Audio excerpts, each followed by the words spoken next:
بسم اللہ الرحمن الرحیم۔ السلام علیکم۔ شوہر شادی کی رات کہنے لگا، میری بیوی کنواری نہیں۔ حضرت علی رضی اللہ عنہ کا اہم فیصلہ۔ امام علی رضی اللہ عنہ کی خدمت میں ایک مرد اپنی عورت کو لے کر حاضر ہوئی اور کہنے لگا، یا علی رضی اللہ عنہ، میں نے اپنی بیوی کو شادی کی رات باکرا نہیں پایا، اب میں اس کو طلاق دینا چاہتا ہوں۔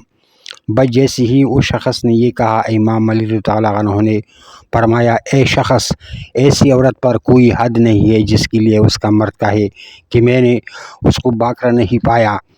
یاد رکھا، اس عورت پر الزام لگا کر طلاق دینا، بدنام کرنا تمہاری قبر کے لیے سب سے بڑا عذاب ٹھہرے گا، کیونکہ اکثر ایسا بھی ہوتا ہے کہ کھیل کود کی وجہ سے لڑکیوں کا کنوارا پن ضائع ہو جاتا ہے اور یوں وہ باکرا ہوتے ہوئے بھی باکرا معلوم نہیں ہوتی۔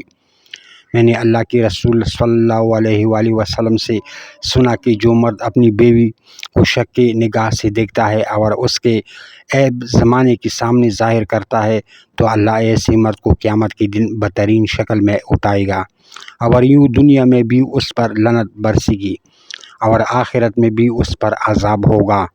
حضرت ابو ذر رضی اللہ عنہ بیان کرتے ہیں کہ حضور نبی اکرم صلی اللہ علیہ وآلہ وسلم نے اللہ سے یہ روایت کیا، اللہ تعالیٰ نے فرمایا، اے میرے بندو، میں نے اپنے اوپر ظلم کو حرام کیا ہے اور میں نے تمہارے درمیان بھی ظلم کو حرام کر دیا، لہٰذا تم ایک دوسرے پر ظلم نہ کرو۔ اے میرے بندو، تم سب گمراہ ہو سوائے اس کے جسے میں ہدایت دوں، سو تم مجھ سے ہدایت طلب کرو، میں تمہیں ہدایت دوں گا۔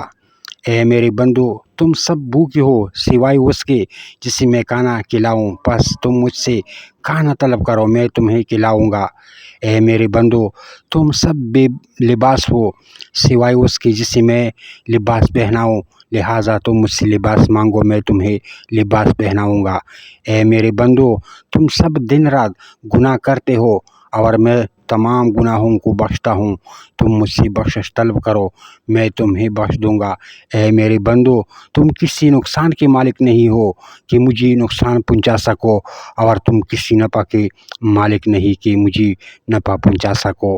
اے میرے بندو، اگر تمہارے اول اور آخر اور تمہارے انسان اور جن تم میں سب سے زیادہ متقی شخص کی طرح ہو جائے تو میری بادشاہت میں کچھ اضافہ نہیں کر سکتے۔ اور اے میرے بندو، اگر تمہارے اول و آخر اور تمہارے انسان اور جن تم میں سب سے زیادہ بدکار شخص کی طرح ہو جائے تو میری بادشاہت سے کوئی چیز کم نہیں کر سکتے۔ اور اے میرے بندو، اگر تمہارے اول اور آخر اور تمہارے انسان اور جن کسی ایک جگہ کھڑے ہیں ہو کر مجھ سے سوال کرے اور میں ہر انسان کا سوال پورا کر دوں تو جو کچھ میرے پاس ہے اس سے صرف اتنا کم ہوگا جس طرح سوئی کو سمندر میں ڈال کر نکالنے سے اس میں کمی ہوتی ہے۔